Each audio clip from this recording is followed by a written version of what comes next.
I want to welcome all of you to part 2 of the first Tocqueville Center event of the 23-24 academic year. My name is Brent Nelson, and I am the interim director of the Tocqueville Center for the Study of Democracy and Society and a professor in the Department of Politics and International Affairs. The Tocqueville Center is dedicated to exploring the big questions asked by the best minds in the Western tradition. Alexis de Tocqueville, the 19th century French aristocrat, social scientist, philosopher, and politician, is one of those great minds. His classic book, Democracy in America, is still a must-read for all students of politics, especially students of democracy. This year, the Tocqueville Center is honoring the legacy of its namesake by focusing on topics Tocqueville was particularly interested in. This year, we will examine Protestantism in America, and I do want to invite you to next month's Tocqueville event, the 13th through the 15th, that will bring in a number of public intellectuals to talk about Protestantism in America. But we'll also look at commerce, civic associations, conservatism, liberalism, and Catholicism, and the black experience in America. And what better way to start this series than by focusing on Tocqueville himself? That is what we did last night and are doing again tonight. And to help us, we have invited 3 superb Tocqueville scholars to campus.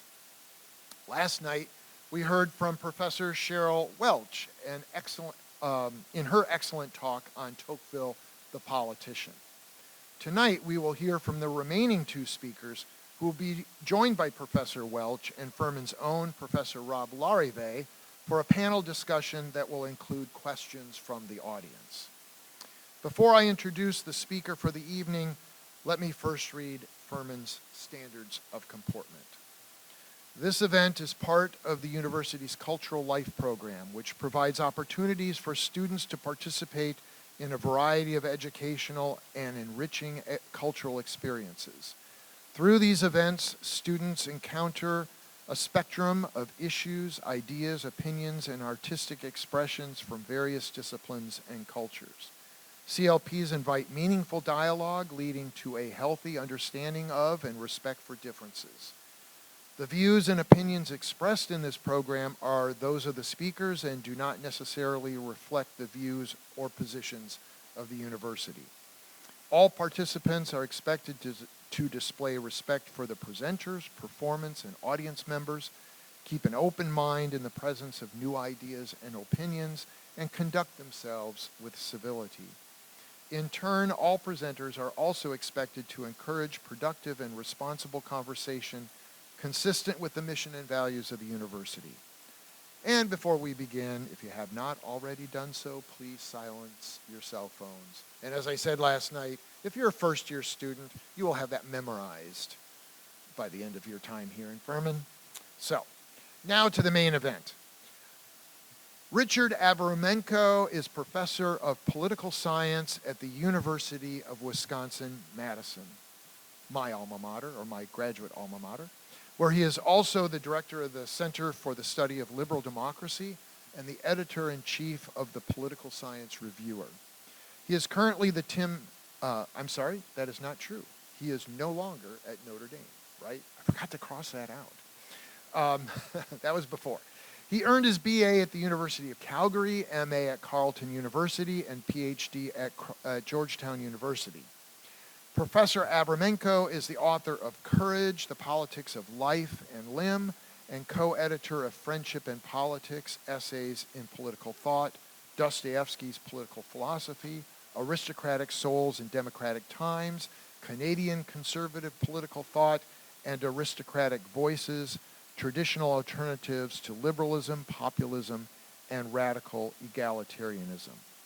He is published in many very important and prominent journals in political science, and he is currently working on a new book manuscript, The Crush of Democracy, Tocqueville, and the Egalitarian Mind. He is an ardent fan of the New York Yankees, the Edmonton Oilers, and the best team in football ever, the Green Bay Packers. Our second speaker, and they will come up serially after I introduce them, but our second speaker is Raul Rodriguez. He is Dean's Research Associate, which is a postdoc program in the Department of Political Science at Michigan State University. He earned his BA in Political Science right here at Furman University and his Ph.D. at Notre Dame. His dissertation was on Tocqueville, and he is currently working to turn it into a publication. So, will you join me in welcoming, first, Rick Avramenko.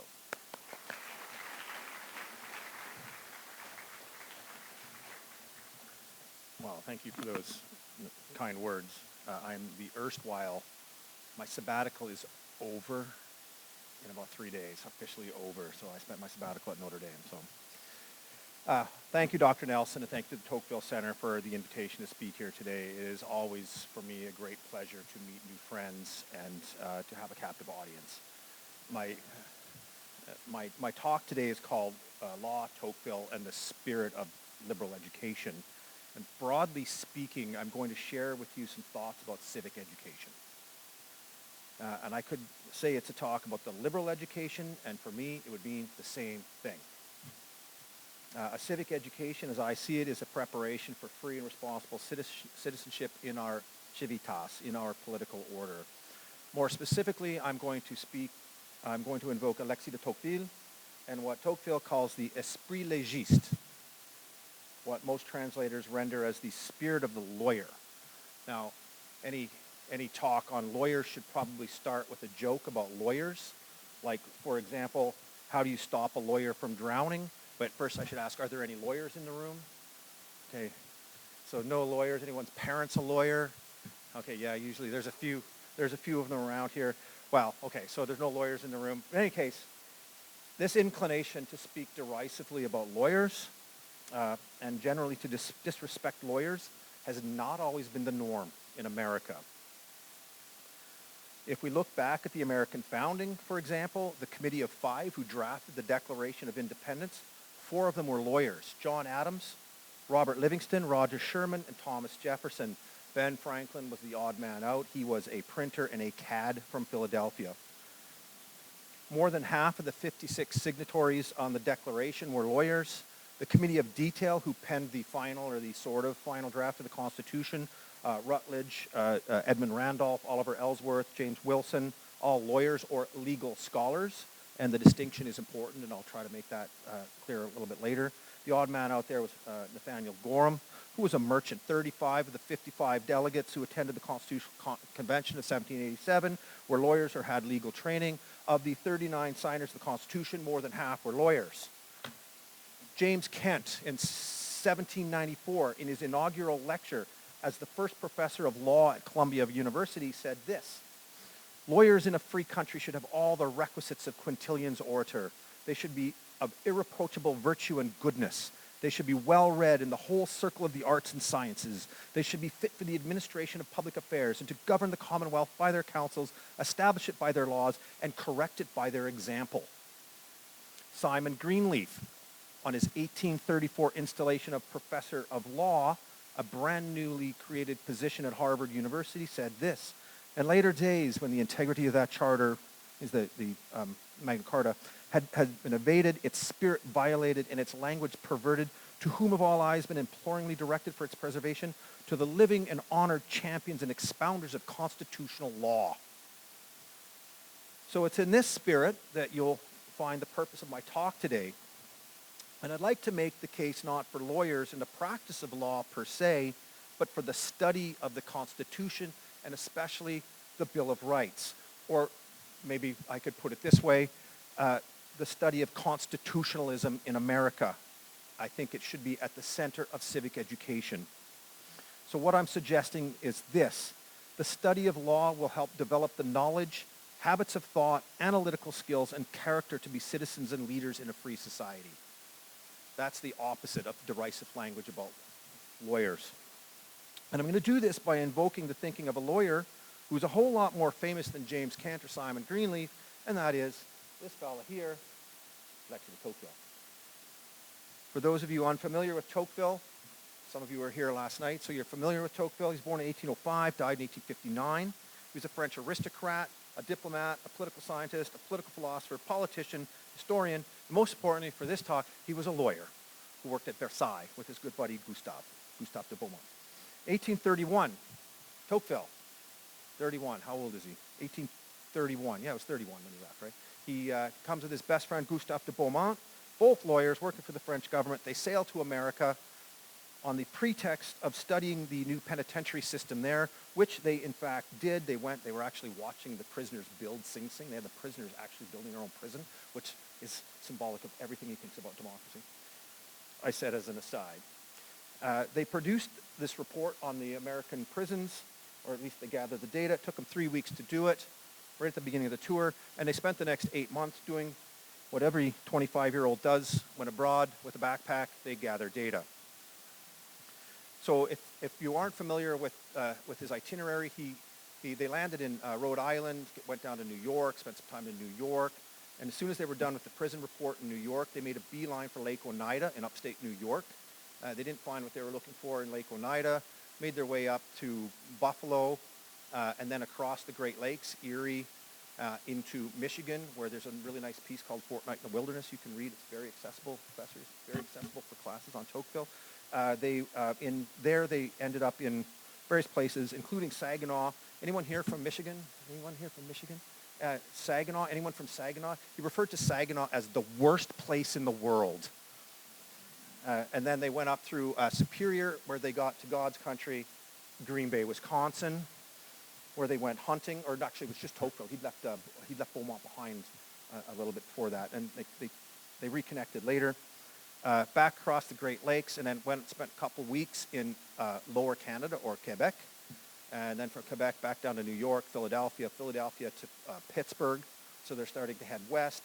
In Pittsburgh, around Pittsburgh, they pick up the Ohio River, say around Wheeling, and start going down the Ohio River. They wreck, like December 1st, in the middle of the Ohio River in a blizzard, almost died, which probably caused the pneumonia that they later got, or at least Tocqueville got. They connect to the Mississippi, head down the Mississippi with stops in Tennessee, and they get down to New Orleans. And because they were sick, he only spent a couple days in New Orleans, maybe like a day and a half, and then headed to Mobile, up through the Birmingham area, and got to South Carolina, Columbia. I have no more data than they went through Columbia, South Carolina. So he was around here. And then sort of out up through Virginia and back up to D.C. and to New York to get their flight back home. And then he did what he was expected to do. He holes up in the attic of his brother's chateau and writes a big fat book called Democracy in America. Okay? Now, what I want to do before I get started, give you a really rough sketch of what I think he's up to in this book. The book begins with a philosophical premise, and that premise is that equality, which is an idea, the premise that equality as a mode of thinking or a habit of thought is spreading through the world. More and more people are hearing about, equality, that's an idea. I like this idea. So this idea of equality is spreading through the world. Remember, Tocqueville was an aristocrat, which means he emerged from a class-based society in which inequality is the norm. In other words, there was a class of people born to rule and a class of people born to be ruled. This is aristocracy. So Tocqueville was from the nobility, which meaning the ruling class. Of course, he was born 16 years after the Revolution, during which a decent chunk of the nobility was guillotined by the radical egalitarian revolutionaries, or as Tocqueville might say, by the democratic souls. He had family members guillotined. His father was arrested and was going to be guillotined and turned gray very early in his life from that imprisonment. So Tocqueville sees the world as progressing towards universal equality with regard to class. He also thinks that it is moving in this direction with regard to race and gender as well. There's lots of stuff written on this. It's in Democracy in America. So he sees equality on the horizon with regard to race and gender, and especially with regard to class. But for Tocqueville, this isn't an unmitigated good. So before we say he's a sexist or a classist or a racist, it's not an unmitigated good for him like it is for us, but it's for him, it's inevitable. So the purpose of the book, and he begins Democracy in America with this statement. He says, we're either going to have equality and freedom, or we're going to have equality and servitude. And from a lot of my students say, what do you mean equality and servitude? Aren't freedom and equality the same thing? And I said, like, ask a Soviet. It's not. They had radical equality and not a lot of liberties. Same thing happened when the revolutionaries took over France. They claimed liberty, equality, and fraternity, but they forgot about the liberty part and went on a murderous rampage, violating the most basic rights of hundreds of thousands of aristocrats, not to mention the class-free genocide in the Vendée, during which upwards of a third of the population was murdered. It seems that a third of the population is the number that the radicals aim for in their murderous campaigns. But it's in America that Tocqueville saw equality or democracy. They're synonymous for him as most progressed. So I'll give you an example. Anyone here from Ohio, like Cincinnati? Any Cincinnati people here? So when they're going through Cincinnati, he said, I stand corrected about Saginaw. Cincinnati is the worst place in the world. And then much later about Algiers, I don't know if you've seen this one where he said, Algiers, oh my God, it's like someone picked up Cincinnati and plunked it down on the north coast of Africa. It's just awful. But in Cincinnati, these lunatics elect their judges. That's how far these insane democratic souls have gone, just to give you a sense of the sort of things that he's up to. Yet somehow the Americans had preserved the liberties they'd shipped over from England. Legal liberties that originated in the Magna Carta. Now, when most Americans read Democracy in America, and like Professor Nelson, I implore you, read Democracy in America. It's a really good book. They think he's praising America. He kind of is, but not really. He didn't write the book for Americans. He wrote the book for the French, especially for the elite in France, who are most resistant to what he said is the inevitable progress of equality. Namely, he wrote the book for the French nobility and what I call the administrative aristocracy. The French nobility, who'd suffered through the Reign of Terror, saw nothing but, I'm sort of paraphrasing him here, pettiness, ugliness, and tyranny in the coming democratic order. Now, you have to recall that the French nobility, at least as Tocqueville describes it and understands, the French nobility saw it as their sacred duty to safeguard the liberties of the French people, to serve the French people. They served the French people for dozens of generations. So when you read Democracy in America, what you'll notice is that Tocqueville's not pointing out innovations in the democratic world that safeguard liberties. But the way I read it is that he's highlighting remnants of the aristocratic world that Americans have preserved, even if they've sort of painted over them with democratic forms. So everybody knows, if you've done any research on Tocqueville, everybody knows of the centrality of associational life in Tocqueville's work. It's highlighted in Robert Putnam's, who you're hosting, I saw you're hosting Robert Putnam, this very famous book called Bowling Alone.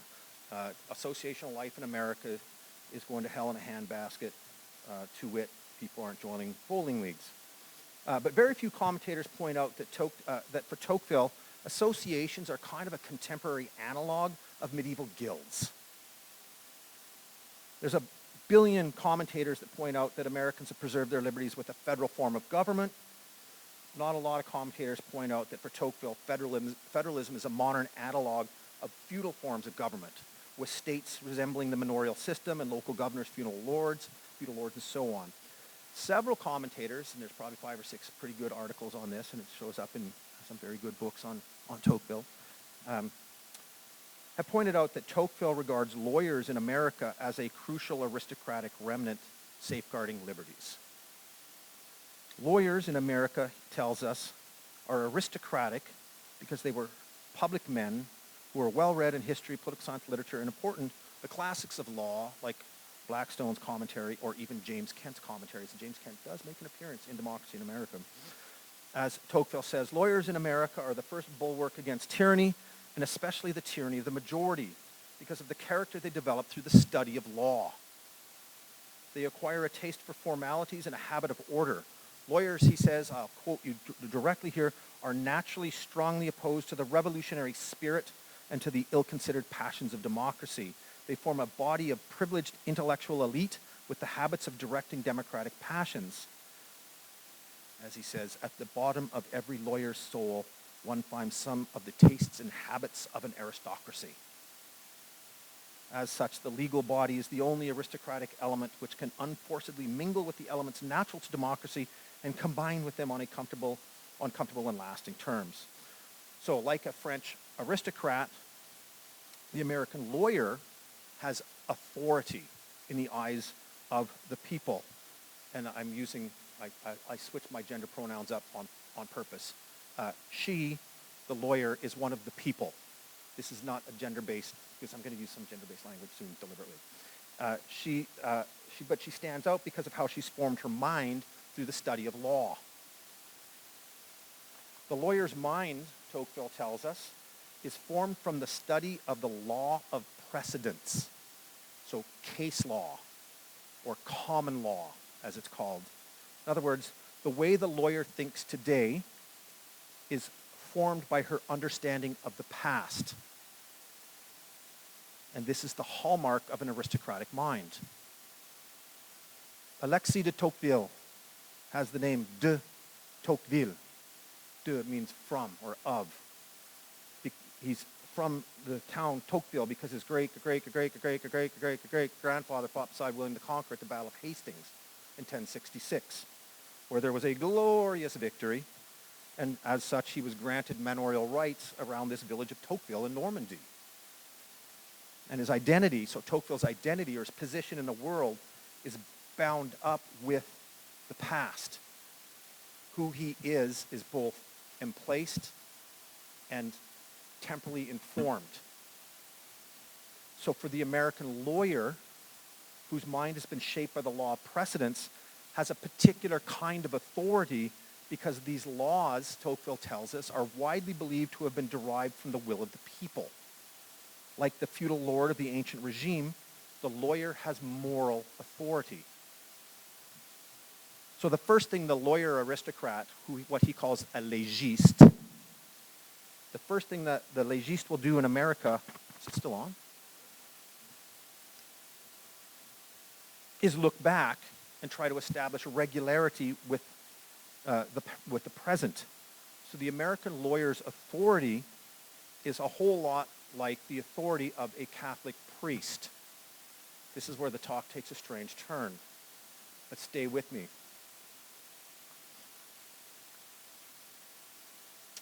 Let me read a passage from Democracy in America for you.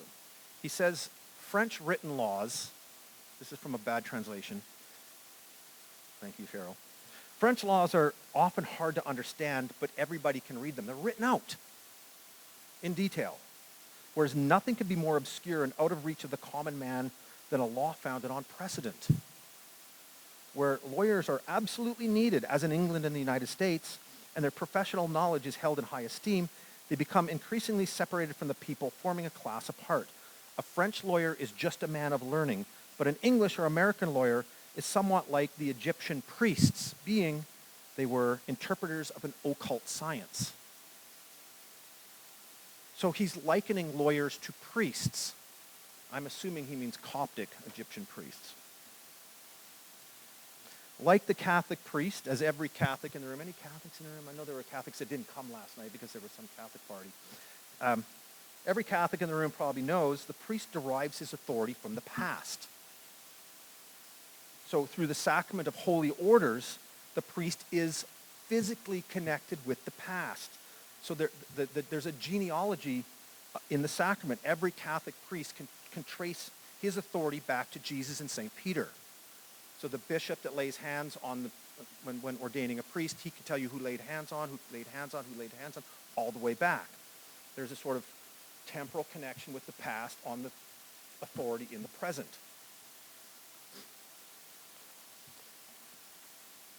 And then once ordained, the priest becomes an interpreter of an occult science, both trained and given authority to perform other sacraments such as communion, if you want to talk about occult sciences. So I could paraphrase Tocqueville now and say something like this: nothing could be more obscure and out of reach of the common man than the authority and wherewithal to transubstantiate bread and wine into the body and blood of Christ. Catholics in the room, priest sick, hey, can you come on up and do the sacraments today? Like, I'm looking at the Catholic and they're like, no, I don't have the authority to do it. That's how the Catholic mind thinks. Certainly that's how the Catholic minds were thought in Tocqueville's time. Now, let me come back to the main thrust of the talk. My talk today is about what Tocqueville calls the esprit légiste. And thus far I've been talking about the légiste, the lawyer part. And for those of you who do speak some French, and Professor Welch and I have been talking about this all day, you might be thinking, hey, isn't lawyer avocat or notaire? You're not wrong. Avocat is lawyer, and légiste, I think, should be translated as jurist, which Eduardo Nola does in his new translation, or a jurist, one who knows and studies law. So for Tocqueville, what's important is not what the lawyer does with her knowledge of the law, but that her mind is formed by the study of law. Tocqueville, I think, is suggesting that the study of law is to involve oneself with esprit. Perhaps another way to put this is the study of law as a légiste, as a jurist, opens one's mind to a particular spirit. Now, what this means, what is spirit? We speak of volatile liquids as spirits, like gin and whiskey, which Furman allows you to consume one of at dinner, I've discovered. We talk of moods as spirits, as in she's in high spirits. We use it to mean enthusiasm, as in a spirited steed. We speak of ghosts of the dead as spirits, and of course Christians will think of the Holy Spirit, or the third person of the Trinity. So Tocqueville is writing, and he's using this language all through democracy in America, esprit. 1748, Montesquieu wrote his very famous book, The Spirit of Laws, which Tocqueville knew well. Montesquieu was a big influence on Tocqueville. 1806, George Wilhelm Friedrich Hegel writes The Phenomenology of Spirit. In German, it's Geist, but it means spirit. So what I'm suggesting is that for Tocqueville, law isn't just a catalog of rules that regulate human behavior. Like the Holy Spirit, the law is a mysterious force that descends from on high or from somewhere and bestows the high priest, the légiste, with gifts and powers. Lawyers, then, are analogous to the priestly caste of a nobility. Recall, noble families in the olden days provided their local parishes not only with warriors who served the king in payment for your manorial rights, but also with priests. First son's a warrior, second son's a priest, seventh son goes to Canada, becomes a plumber. In a footnote in another big fat book he wrote called The Ancien Régime, The Old Regime and the French Revolution, Tocqueville talks about how Roman law came to replace Germanic law. He says that at the end of the Middle Ages, Roman law became the chief and almost only study of German jurists, légistes. They applied Roman law to anything that seemed to resemble it in German institutions, to anything that had any distant analogy with Justinian's law code, which is a written code. They thus introduced a new spirit, a nouvel esprit, new practices into the national legislation. German law was no longer recognized. It was replaced by je ne sais quoi, I don't know what. It was replaced by je ne sais quoi, which is still Germanic by name, but Roman in fact. So Tocqueville calls it a new spirit, but he's not sure what the right name for this is. It's a je ne sais quoi, but we know he calls it a spirit. And this new spirit imported from Rome, he says, and I'll quote him here, and our pre-talk conversation is, think of current presidents or past presidents. Germans, he says, the new spirit imported from Rome made German society worse, especially for the peasants, many of whom had up till then managed to keep all or part of their freedom and property. It's very important that he couples freedom with property here. But this new spirit brought Roman laws of slavery. It introduced all the legal necessities to justify serfdom. Alongside a ruler, it's direct quotation, alongside a ruler who's violating the law, it is very rare not to see a lawyer, a légiste, French here, appear who is sure that nothing could be more legitimate and who proves academically that the violation was just and that the oppressed were in the wrong. So lawyers, being somewhat like Egyptian priests, interpreters of an occult science, lawyers must be able to judge. In fact, judges in the judicial system appear for Tocqueville as super lawyers. They must be able to judge or to discern the goodness of the spirit descending on the polity. And for Tocqueville, the légiste is doing her job when she's able to discriminate between an evil spirit and a good spirit, or between good and bad laws. In other words, the good spirit that preserves liberties. And this is an art that needs to be taught, and it's called a liberal art. It's the heart of a liberal education. So what Tocqueville saw in America then was a legal spirit with lawyers speaking the particular language of this spirit. And this language, he says, was present in the very first years along the New England shores. He says they all spoke the same language, and you read like, oh, English. And he says that language was the language of rights. The spirit that descended on the shores of the New World was one of liberties. And for Tocqueville, this is just luck. One of these serendipitous facts that he finds in the northern states. He also says he found liberty in another place where he thought he might find it, but he unexpectedly found it in the forests among the indigenous peoples, who were, if they just had castles, they would be very much like medieval European nobility. So the importance of the judicial language for American society, I must stress. The people, he says, fluency in this language might be out of reach for the commoner, because remember, jurists are like priests, but the spirit of the language isn't. And this is exactly why Tocqueville says, no one should imagine that in the United States, a legalistic spirit is confined strictly to the precincts of the courts. It extends far beyond them. The language is brought to the rest of us through participation in local politics, civil courts, the jury system, and especially by taking classes on constitutional law at Furman University. It's right there in the text. I quote it.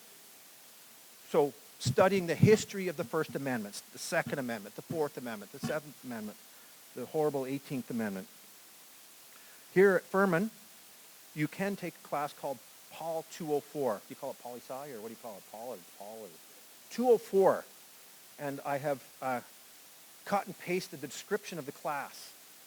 It's the study of civil rights of the American Constitution through readings and through the case method. This is, for Tocqueville, this is deeply good. Not because you'll be able to sue people, because it trains the mind to think in a particular way that is conducive of the preservation of liberties through the inculcation of the habits of good judgment. And this is my claim in conclusion. When you study American constitutionalism, it's not the particulars of the laws, those are very important as well, but rather the practice or habit of mind or a particular mode of thinking that we could call the juridical mode. It's widely available on YouTube as well. Just do Second Amendment audit. It's just really great fun. And you'll see the power of learning the juridical mode. It's a mode of thinking that brings the wisdom and authority of the past to bear on a present problem with the mind's eye fixed on how this will play out in the future. You look back for the wisdom of the past to bring to bear in the present because you have an eye on the future. I call these expanded temporal horizons. Simply put, this virtue is called foresight. And the study of law teaches you hindsight. And then if you spread a layer of ethics on it, it becomes a virtue called judgment. Both of what I think should be at the heart of civic education. And I think I've probably taken up some of Raul's time, but thank you.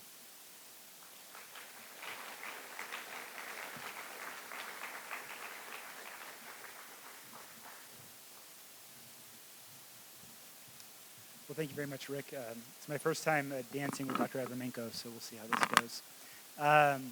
But it's a real pleasure and honor to be here today. I really enjoy being back. I've been quite nostalgic, seeing all the things on campus and all the new things. One thing I was ready to have a little PTSD when I walked by the library to see the 24-hour room where you could go overnight to study. I thought it was a good idea when I was dating my now wife to go on a date in the 24-hour room. I thought, well, we could just work in there and it'll be a really good time. My wife absolutely hated it. And so I was really happy to see that it's a cafe now. It made me feel a lot better. I had even sent a picture to my wife, and she was really quite happy to see that. But it's also a pleasure to see a lot of you, a lot of familiar faces, a lot professors, mentors, and friends, and family friends who have really made an important impact in my life, and part of the Tocquevillian spirit in a way that I was shaped by community members and sort of helped me a lot. And so I think that's part of the reason why I'm sort of drawn to Tocqueville. And it's sort of fitting that I come back here to Furman, where I sort of learned to love education and Tocqueville, and to give a talk on that. So I look forward to hearing your comments. So my topic is on Tocqueville and the crisis of liberal democracy. And I think, as we can all see, we live in a very divided country. There's a great deal of disagreement about what we should be focusing on. States are very different. There's some people that are, there's a great deal of inequality. There's a great deal of difference in opinions between those who are maybe more religious or less religious, disagreements about basic rights.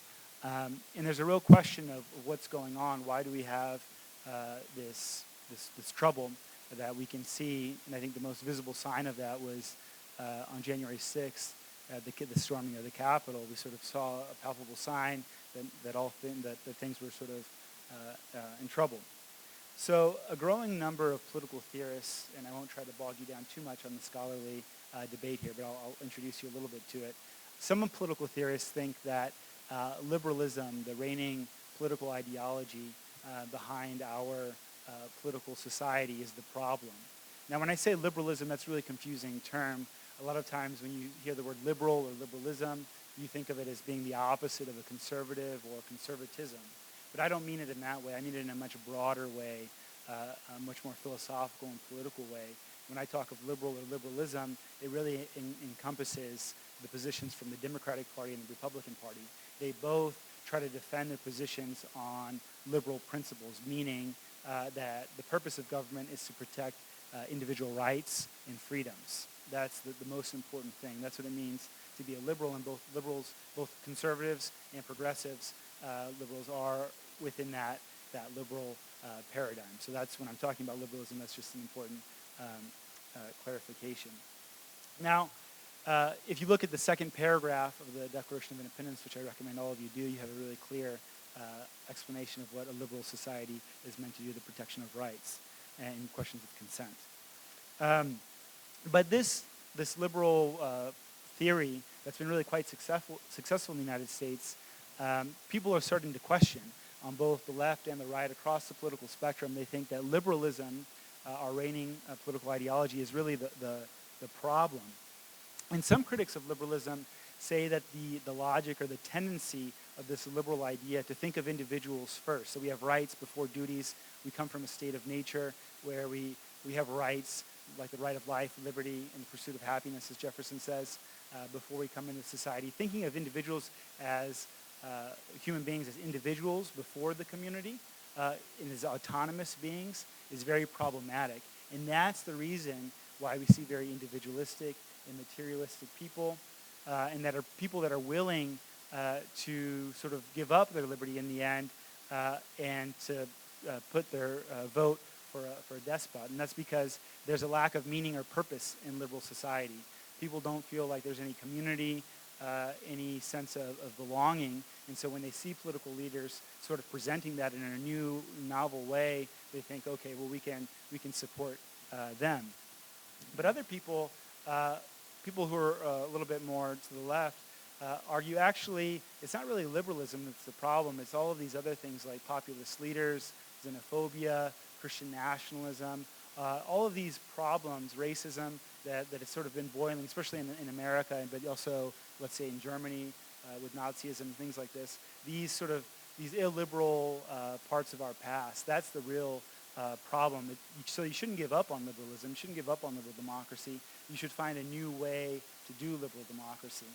And what a lot of these thinkers, these scholars argue, is that we need something called constitutional patriotism.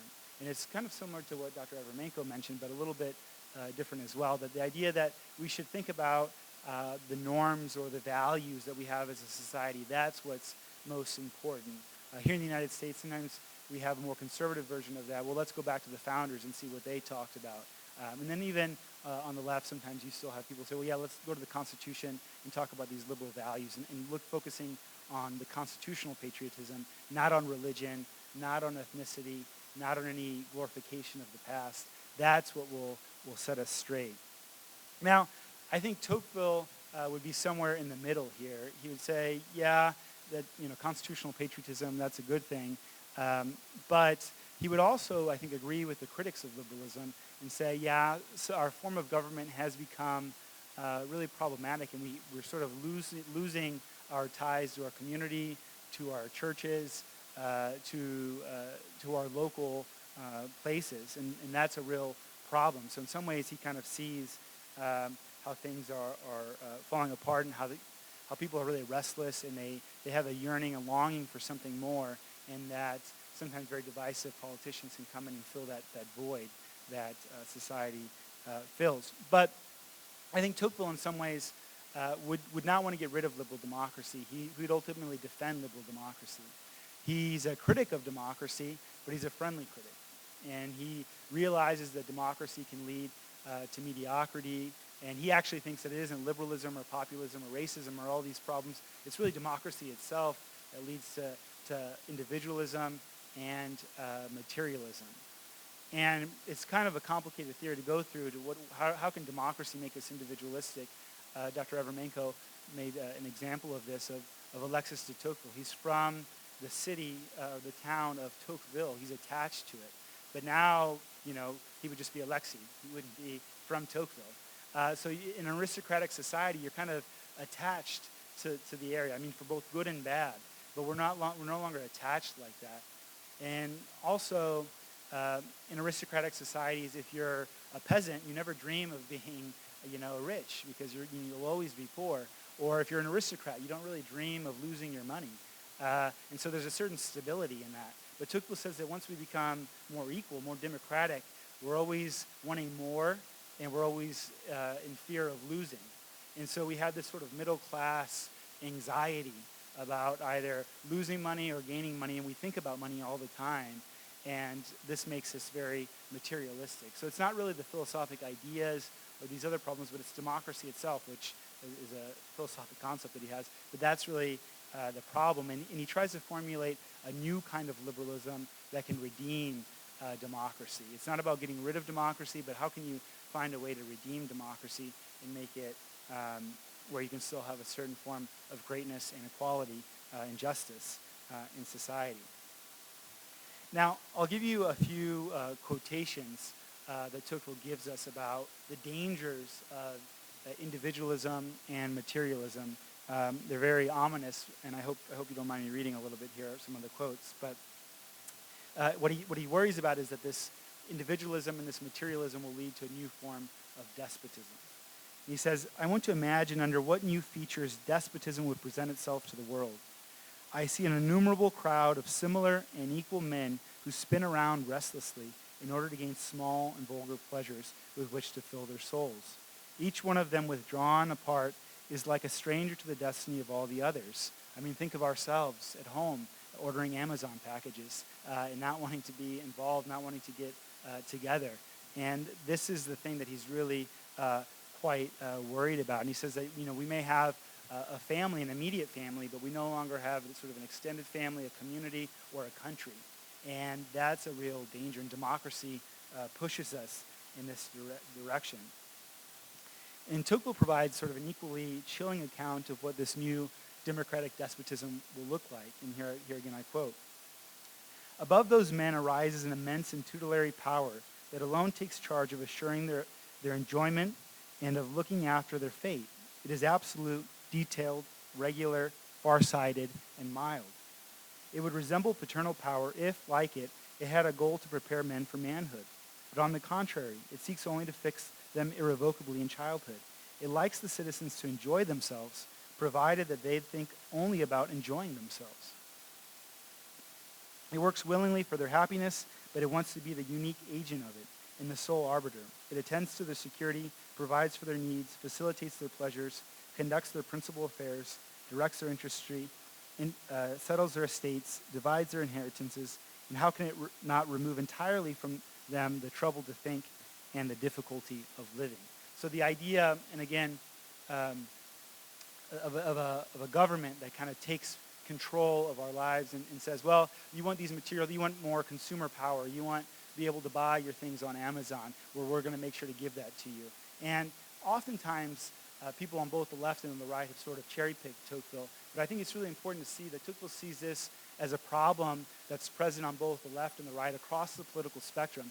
Any government that sort of tries to take power and says, well, just enjoy yourselves, and we'll try to ensure that you can enjoy yourselves by giving consumers as much power to spend, you should be careful. And he says that this is really dangerous, and that what will end up happening is that one person or an administrative state will kind of come to power and try to tell citizens, yeah, we can provide these things for you, but then you'll lose your freedom.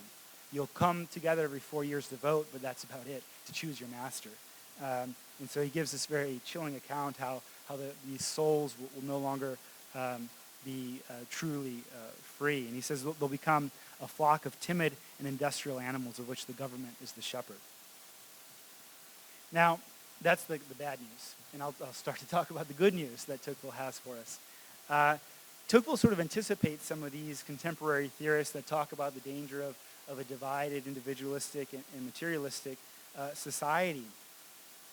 And so he wants to revive, like the critics of liberalism, community, religion. He sees that as all being important. And like the other critics of liberalism, those who want to defend a more cosmopolitan constitutional patriotism, he says, yeah, patriotism is important too, and we need to stay attached to that. But as opposed to having this sort of vague idea that we need to come together and talk about these liberal values, about equality and things like that, he kind of grounds it more in the passions of people, their self-interest, right?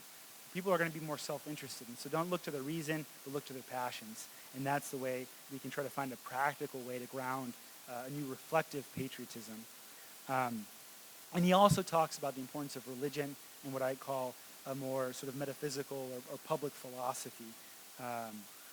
Now, Tocqueville is aware of the dangers of patriotism. It can lead to all kinds of bad things and legitimate bad powers, and it can even be annoying. This is one of my favorite quotes that he has. He humorously complains about the patriotism of the Americans. He says, there's nothing more annoying in the experience of life than this irritable patriotism of the Americans. I recently went to France and talked about how good the American Constitution was. So I think they were annoyed with me too.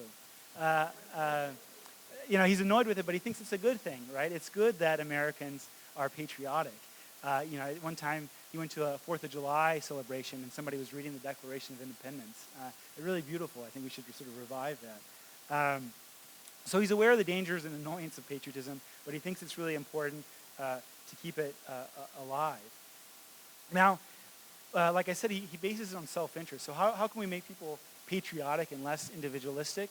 Well, let's get them involved at a local level. So don't be so concerned about the national politics, but be concerned with local politics. Be involved. He memorably says that Americans associate for everything, right? If a tree falls down, they get together and remove it. They don't call some bureaucratic administrator to do it. If they want to build a school or a church, they get together and they do it. I think here in Greenville, you see a lot of that. And he was really impressed with that. And he said, well, that's the secret. That's how you make people realize that it's in their interest to participate in their community, because it will be better for them, but also be better for everybody. So we should inculcate local community. And that this local community and these associations are what's good. And I have an anecdotal example of this. My son Leo, who's 5, started kindergarten this week. It was really a sad day for his mother. But before he started school, I looked around to try to find the best school. I'm trying to give my son an aristocratic education, so I thought I need to really make sure it's a good education. I went to private, public, charter schools. I looked all around to try to find the best school.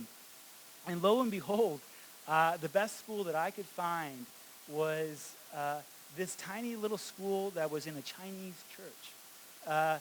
And what happened was that there were parents that realized that there wasn't the school that they wanted around. And so they kind of banded together. They associated, as Tocqueville says.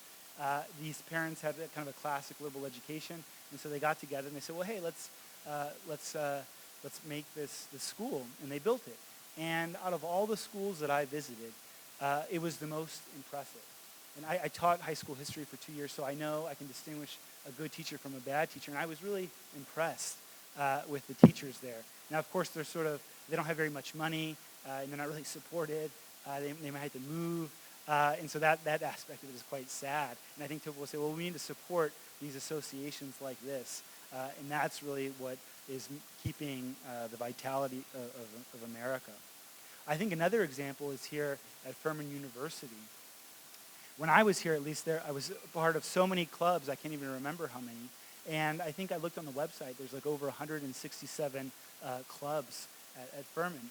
And I think Tocqueville would really like this. He would think, yeah, this is a really an amazing thing. I think I looked online, and there's even a club for random acts of kindness. Just bizarre. But he would say, yeah, this is good. Like, people should, come together and try to make their community better. I'm at Michigan State, and there might be clubs, but I don't really see them. You don't see faculty, you don't see students. There's a real vitality here at Furman, and I sort of congratulate you on that. And I think that's kind of, again, the secret that Tocqueville is pointing to, is these associations, people coming together. It's easy to do it on a college campus where you're sort of stuck here. But how do you do it on a broader community-wide? That's a problem that Tocqueville doesn't give us easy answers to. So again, this sort of self-interested, enlightened self-interest, making people realize it's in their interest to come together, associate, and to help their community. But Tocqueville says that this enlightened self-interest in these associations and these things, they're good, but it's not the end-all, be-all, especially the enlightened self-interest. He also thinks that religion, and I said public philosophy, is important too. In his notes, he articulates the inadequacies of enlightened self-interest as follows. He says, the doctrine of interest can teach how to live, but not how to die. What a strange remark. True citizens must learn how to die, or at least how to be willing to die. Why is learning how to die one of the great objectives of religion and philosophy important? Tocqueville explains as follows. The doctrine of interest, well understood, can make men honest, but it is only that of the love of God that makes men virtuous. The one teaches how to live, the other teaches how to die. And how can you make men who do not want to die live well for long? Paradoxically, to live well, one must be willing to die.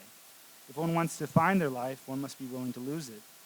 A good life is one that is willing to nobly forsake everything for what is good, what is noble, what is beautiful. And I can think of no better example of this than a man named Colonel Beltrame, who was in France. I don't know if anybody heard about this. As the colonel, in 2018, there was a terrorist attack in a French grocery store. And probably one of the most beautiful things that I've sort of ever heard about, acts of heroism. This officer, who was part of the kind of military gendarme, he was willing to exchange him. The terrorists had held hostage a female cashier, and he said, "Let me take her place." He did. He took the cashier's place. He was ultimately stabbed and shot and died. Now, after this, the French society, which is really quite beautiful, honored him as a great hero. And in one of President Emmanuel Macron's speeches, he talked about how people were trying to find out why, what was the secret springs of this great man, this great hero, that would be willing to sacrifice his life for a complete stranger. Why would he do this? And he said, well, some people saw it in his military vocation. He was trained to give up his life. Other people said, well, it was his love of country. But his wife said something different. She said that no, it was actually his ardent faith that allowed him to immediately be willing to give himself up and give the ultimate test of death for somebody else.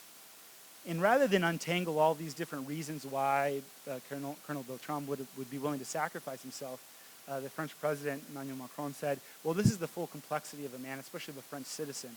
That, yeah, we have patriotism, we have love of country, we have love of religion. These things were part of it, but we can't forget the importance of religion in a liberal democracy. And I think this is true. You can sort of unite patriotism and religion, and you need it to make it for good citizens. And as I mentioned in my paper, Tocqueville sees this in a more pluralistic sense. It's not just sort of Christian nationalism that he's about. It's not that. He has a more pluralistic conception. He thinks that any religion, really, somewhat utilitarian, any religion, so long as it teaches the immortality of the soul, that gets you outside of this materialism or this individualism, that brings you together with others to worship, this can be very helpful for democracy. So he has a pluralistic conception of it. But not only religion, he also talks about a public philosophy, and here I'll end my remarks here soon. He says in Democracy in America that, citing Socrates and his schools, he says this great literature about the soul is important for democracy. It can teach citizens to understand the importance of the soul, so to keep alive the immortality of the soul. Thinkers like Plato and Pascal help us see that, and here I quote, "The heart of man is more vast than you suppose, in that the soul has needs that must be satisfied. If we forget about the souls of citizens, we will be in great danger." And moreover, in Tocqueville's own life and work, seems to suggest that the study of classic works of literature and philosophy and religion were crucial. If you want to understand democracy in America, you have to understand the great thinkers that he talks about. He talks about Descartes, Montaigne, Montesquieu, Rousseau. All of these people, if you really want to understand what he's talking about, you have to understand them. So if you want to know democracy, you have to have a certain philosophic assent to have a democratic self-knowledge. And at the very end of his life, he talked about how he was actually worth more in thought than in action. He says, "It seems to me that my true worth is above all in the works of the mind, that I am worth more in thought than in action." Even though he was involved in politics and thought politics was extremely important, he thought actually going back and reading these great works. In Democracy, he says, "The works of antiquity is a healthy regimen, one that counterbalances our particular defects. The classic works of literature," he says, "support us as we lean over the edge."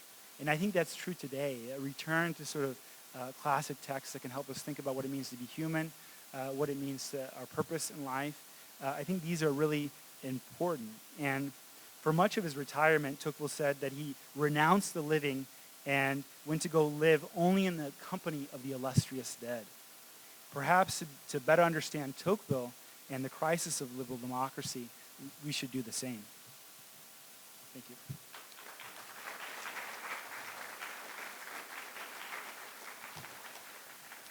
Thank you, Rick and Raul. Now I'm going to invite our four panelists to come up here and occupy these chairs as we did last night. And let me introduce the two that you don't know yet.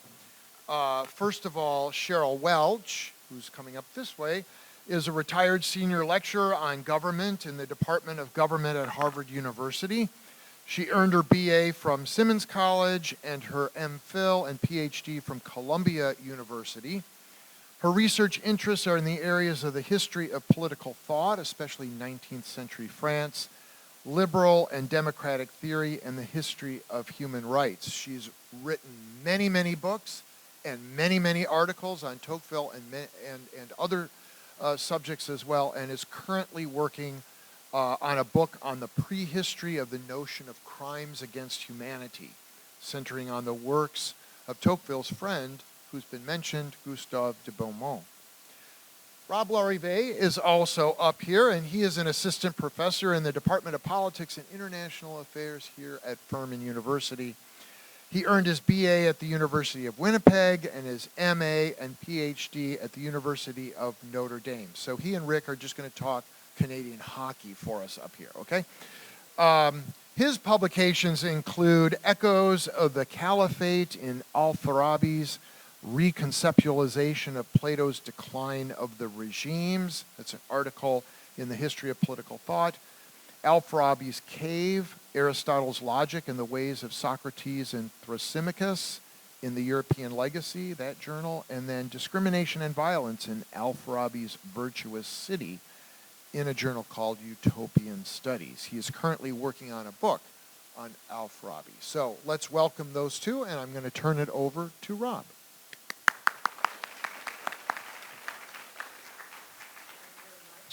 Can you all hear me? Great. I really enjoyed your papers and presentations. They were lovely, and I'm grateful that you're all here.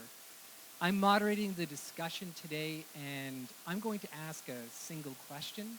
And I believe there'll be one more question asked because I would like to give some time for all of you to ask questions. So I just brought some of my questions, and we might get through them all. So we'll see. So my question is drawn mostly from your paper, Dr. Rodriguez, which is that you said that we shouldn't be sort of Tocquevillian dogmatists, that we read Tocqueville and just apply his thought without thinking particularly about America. Right. So we're the living, he's dead. But we can still learn a lot from Tocqueville. And he can give us insights into America, particularly even America today. So you pointed out several challenges we face, and that Tocqueville pointed out. Individualism, materialism, and then polarization we've discussed.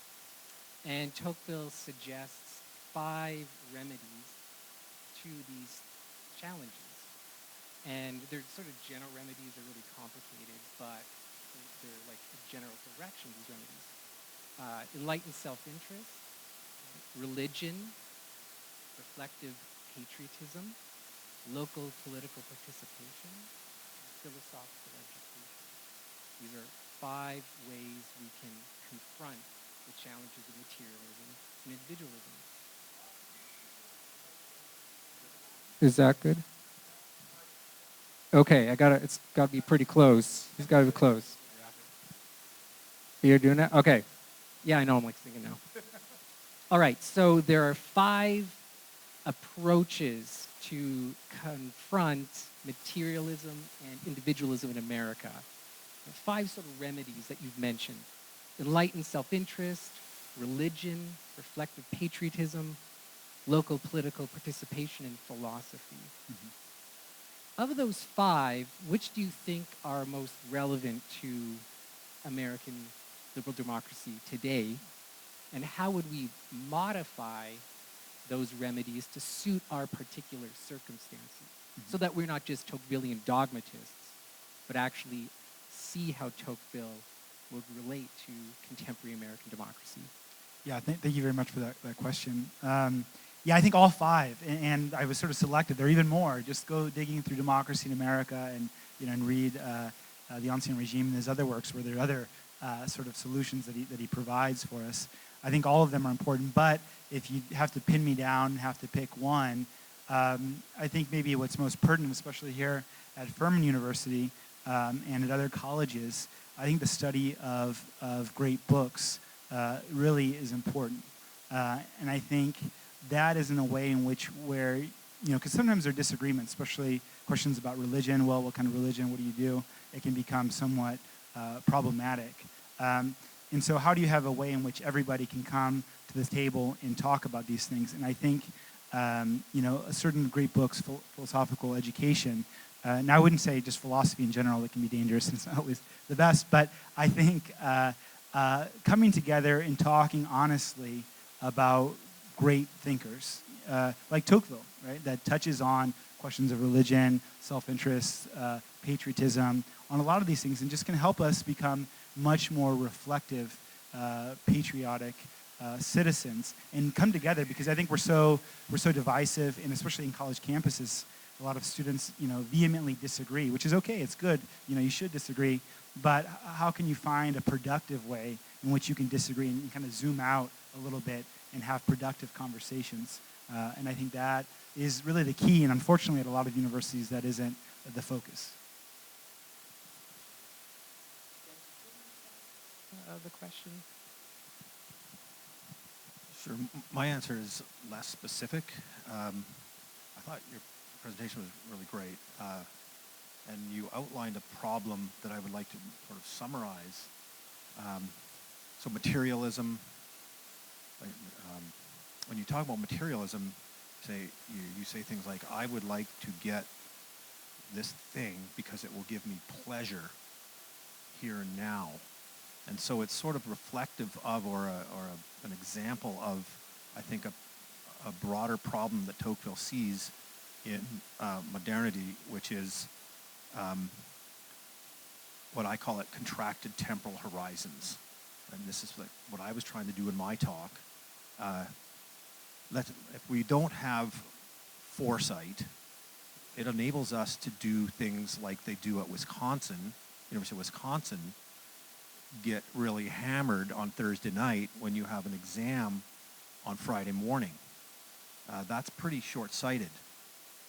I mean, it would be good if you had a little broader temporal horizon than 6 hours of pleasure that you got at the red phone booth or whatever the bar is called to go to. So when we talk about the study of classic texts, or as you nicely showed us in religion, so Tocqueville, I mean, Professor Welch and I might have disagreements on this. She wrote a piece that I think is wonderful on Tocqueville's faith. On religion, he says in this one passage in Democracy America, I would rather that you believe in the doctrine of metempsychosis, and that you think your soul is going to come back in the body of a pig, so reincarnation, than that you believe you have no soul at all.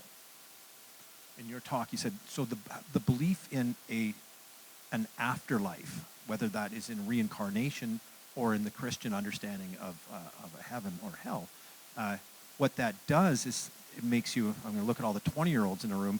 I always say, where are you going to be on your birthday this year? You're like, oh, we're going to Atlanta. Where are you going next year? Where are you going to be on your birthday in 90 years? You're like, oh, come on, I'll be dead, right? So when you're thinking into the future, which is what religion does, of course it's about the status of your eternal soul, but it inculcates habits of expanding your temporal horizons forward. The study of the classic texts, well, it's good because we gather around the table to talk about something in common. When you do it as you were describing over coffee today, here's a conversation we're going to have about MLK, which is incomprehensible unless we go back and look at the conversation he was having with his predecessors, which goes all the way back to Socrates and Plato. So it's not just the inculcation of the habit of looking to the future, and the neuroscientists there's some really great research on this. The habit of looking into the past has like these sort of neuro effects of allowing you to be better at looking into the future. So religion, while it may be true, it is also useful. And this is what Tocqueville's doing. The study of law, while it may be good, it is also useful for inculcating these epistemological habits of mind that a materialism, which goes hand in hand with equality, that inculcates bad habits of mind. So when you want to say what's the most important one, I sort of for Tocqueville, like, does it do this? Does it get you thinking into the past? Because that helps you think into the future. It's a simple metric. Yeah, that's really interesting. I really enjoyed that. There is some form of presentism that many of us are locked into. We forget the past. We don't think too far ahead in the future, but rather focused on immediate desire satisfaction.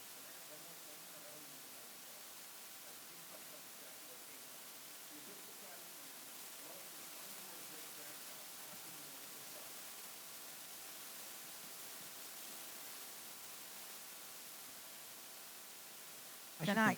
I'm going to. What do you think about that? I just want to jump in a little bit about, and so you give me a good entree there by saying the most important thing is actually to be connected to the past, because it gives us a way of thinking about the future, and I do think that certainly is in Tocqueville, but you in your presentation, in your talk. You actually say that when Tocqueville comes to America, he's on I think the term is spiritual quest. That is, and so I want to push that a little bit. That is, what is he looking for, and what does he find, right? And so what you concentrate is that he's looking for remnants of the past in the New World, and so I just want to nuance this a bit, because all of Tocqueville's scholars see him like poised between aristocracy and democracy. So is he more on the aristocratic side, or is he more pulled on the democratic side? So this is a basic thing that's different among us, I think. I think you think he's pulled towards aristocracy in some way, and I'm more struck by the ways in which he's actually pulled towards democracy. So I don't know if I would say that he comes with a quest to look for remnants of the past. That is, I think he's quite aware before he leaves that there's a big critique of democracy, and even the words he uses that, you know, democracy smashes society into dust, right? And people have already said that, so I think he comes with this idea of, okay, so I'm going to the most democratic place on earth, how do those particles of dust come together? So it's a broader question, that is, how do they hold society together without aristocracy, without hierarchy, and also without despotism? Because there's two ways, either society holds together or it's already in dust, and then you have a Napoleon who comes and forces everybody together. So that's this broader kind of puzzle. So he's looking for more things. So one thing he finds, I think, is that they have remnants of the past. That's one kind of argument, right? They have all these things that slow democracy down. They push back against it. But I see a whole bunch of arguments in there as well that say, you know, and they're kind of brilliant, and we can learn from this, because there's also places where they just let democracy rip, and it stabilizes itself. They give, and so those arguments are like the arguments about association. Even the arguments about religion, that is, they sever it from the state. They let anybody pick their own, and it turns out, sort of like Madison, that it actually is a stabilizing force. Or even universal suffrage, which everyone thought, well, this is terrible, this will never work. He said, well, in some, with the right background conditions, you can let it rip because it stabilizes itself. You know, so I see that it's one set of arguments are looking to the past, but there's another set of arguments that actually and lawyers are part of this. So I wondered, you know, if you would think that I'm just too optimistic, or I'm not reading Democracy in America correctly.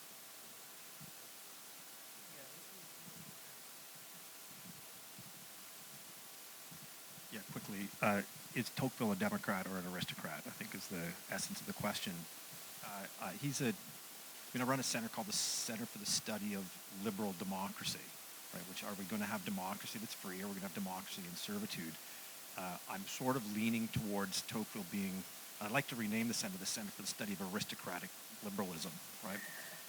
That would be, I think that's more what Tocqueville is doing. I know he's, when I read these optimistic passages of democracy in America, I think he's not very optimistic, but he's trying to do a real good sales job with the French nobility. It's like, see, it's not that bad, right? But have you been to Cincinnati?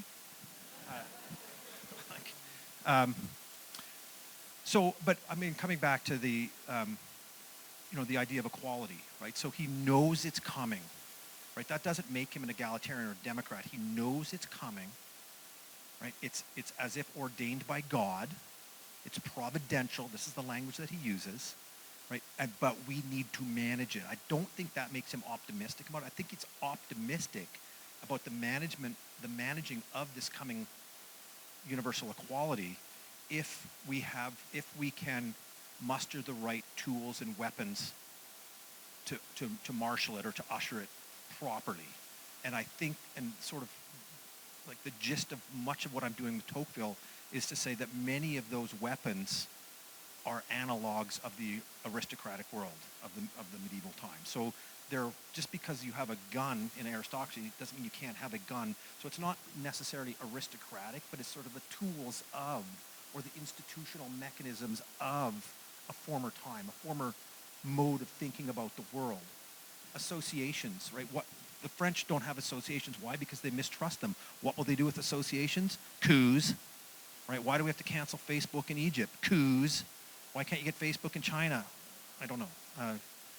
coups. I don't know why in China, but it's because the associating is seen as being dangerous. Well, Tocqueville sees these things as immensely good when human beings help other human beings in the face-to-face.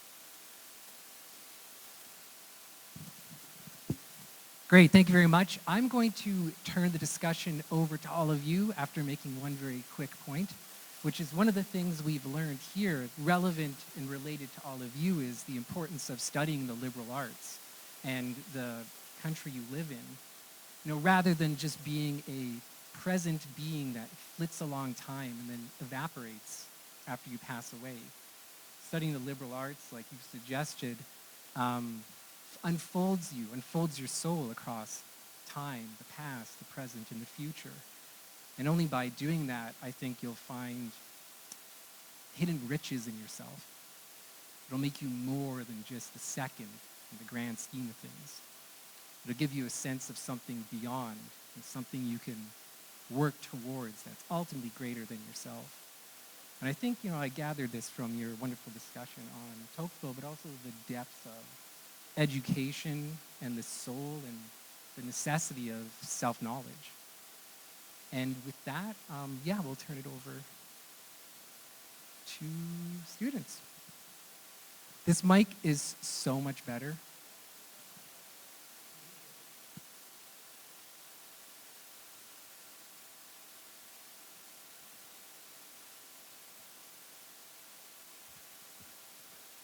So in the talk tonight, there's been a lot of discussion of associations, which we just ended on. But in the past couple of centuries since Tocqueville wrote, we've seen kind of the movement that he started noticing of associations, first people being less connected to their homeland, and then kind of the movement away from associations into now where the associations that people tend to define themselves most by are more non-locale based, things enabled by the internet, like whether you want to look in the political realms of like ideological based groups or into more entertainment based things like fandom groups, right? So are those sorts of the associations that don't have the sort of in-person communal improvement aspects to them, would Tocqueville still see those as beneficial, going on with Dr. Rodriguez's point of like looking to the past and seeing what he talks about that and applying that to our current situation? How would he see the types of associations that we see dominating in our world today?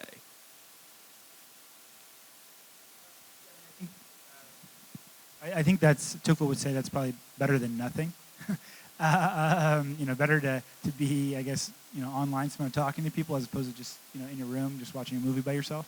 But I think he would still say that's inadequate. And I mean, I don't know, especially on technology. I mean, everybody can have access to cell phones now, which isn't always good. And I think he would be really worried about that and how that can replace. It becomes like a pleasure that you have where it replaces actual, face-to-face interaction. So I think overall he'd be very worried about it. But again, it'd be better than nothing. We all learned during COVID that Zoom classes aren't that great. Hold on, I'm not going to expect this from you. I found they were pretty darn good if you met a few times first in person. And then after, once you get to know each other in the face-to-face, and Tocqueville, if you get the J.P. Mayer translation, he says on page 515, feelings and ideas are renewed, the heart enlarged, understanding deepened only by the reciprocal action, one man upon another, in the face-to-face. And it also, and this is maybe more Avramenko than Tocqueville, it also presents the possibility that let's call it, you might get punched in the face if you're, right? That doesn't happen on the internet, right? So face-to-face is very important for civility. So here's something where we all agree. I think maybe amended in this way, it kind of might work. But what was good about associations was basically not just you talk to each other, right? But he says that you get in the habit of lending other people trusty help. So that means you have to know them and you have to trust them, which certainly doesn't. The problem maybe not with Zoom because you can see this, but you know, on the internet, you can have any person, you know, it sort of facilitates um, uh, barrages of people. I mean, that is, you can hide behind things, and he would be very worried about that, I think. So I'm not sure if that makes, because you're totally right about, and in fact, there was after Robert Putnam wrote his thing on associations that they were falling in life. A lot of people pushed back and said that's not right. This whole generation has different kinds of associations. They have associations online. And so there was a huge kind of debate about this, of whether they would have the same, you know, perform the same function. And if we're asking what Tocqueville would think, I think for the reasons that he said, unfortunately, they can't.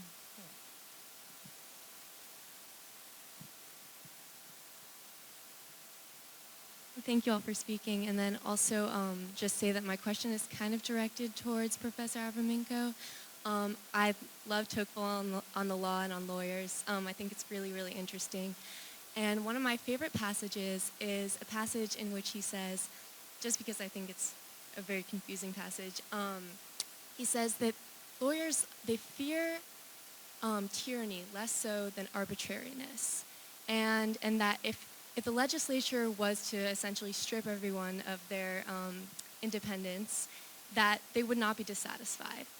And I hesitate to think that this is a fair assessment of lawyers. I think it's a little harsh, and it kind of makes them seem like these legalistic and uncreative creatures of the law.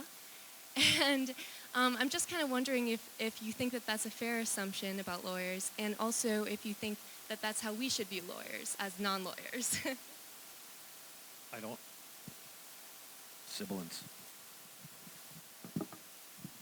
I mean, I have to look at the passage, and I don't know if he's talking about French lawyers or American lawyers in the passage. Yeah. Lawyers. So there's a kind of, the way I look at it is there's a kind of flow to time, and for the aristocratic view of time is that it can't be kind of episodic. I always give my graduate students trouble if they wear a digital watch, and I'm wearing one right now, but I try to put the face on that shows a flow of time, that you can't sort of excerpt a chunk of time. And so I think lawyers, because their authority is predicated on this continuity of time into the past, if it somehow becomes episodic or disconnected or some piece, and so that's the sort of the regularity of the past, of who they are, how they think, sort of depends on that. And that's a habit of mind that he thinks is useful. So that would be my initial answer. You can't be a lawyer if you can't make connections. Like if you're going back on First Amendment in high schools, for example, you just sort of miss the bong hit Jesus case, and it just doesn't make sense anymore when you get to the next case. So when you're doing the case law or the law precedent, there is a kind of flow in language. And if we had tons of time, I'd talk to you about Tocqueville's experience with Josiah Warren in Cincinnati. You know about Josiah Warren in Cincinnati? He opened a store in Cincinnati called the Cincinnati Time Store. It was a time cooperative, and Tocqueville, I don't know, he didn't say, but he said, only in America could we truck barter and trade in time coupons.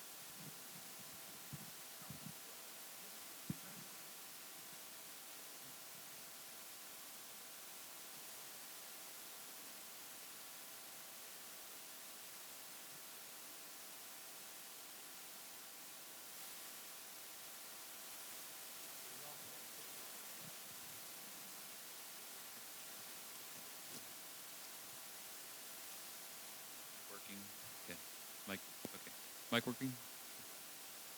Before I want to ask this question, thank you all of y'all for speaking. Thank you, Dr. Laurive. Thank you, Dr. Nelson. Also, and thank you to our guest speakers. Let me set up this question, which is mainly directed to Dr. Rodriguez, but I think is really important. So to set it up, we are kind of seeing a crisis in the media. More local news stations are vanishing. There's actually a raid in a Kansas paper recently, like a week ago or two. there's a phenomenon now of news deserts where citizens are mainly now, the only places where they can get their news is basically the internet and mainstream media, both on the left and the right, from MSNBC to Fox News. And Dr. Rodriguez, you mention or somebody mentions in one of the 5 things Tocqueville says can remedy problems is like more community cohesion or something like that. But the problem in local news coverage is that local news coverage is vanishing. So how would Tocqueville see this crisis and offer remedies to make community building a good solution? What lessons would Tocqueville have for this problem? That's a great question. Yeah, thank you. That's a good question and a tough question. In America, actually, Tocqueville says that, freedom of speech is good, but it's problematic. It leads, you don't really, you kind of foment revolution in a way. People can say, the politician's terrible, I hate him, and it's really problematic. And so it's not just like a unconditionally good, but he says, well, there's no other alternative. And so we have to have freedom of speech and we have to have freedom of the press.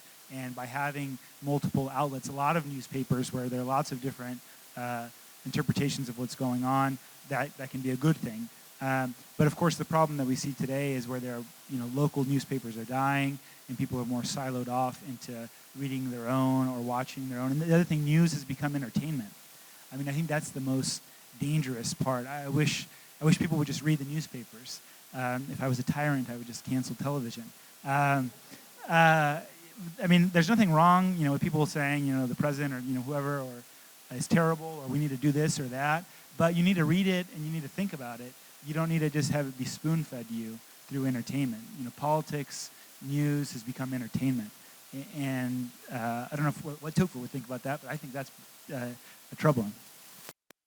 So you can read the news on your tablet.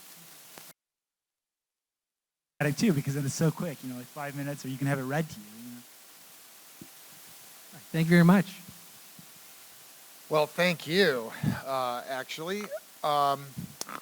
In just a minute, we will show our appreciation, but let me give you a couple of announcements. Number one, watch for publicity on our next event, which is in just a couple of weeks on Protestantism in America. That's September 13 through 15, and we'll be bringing 4 people to campus to talk about that.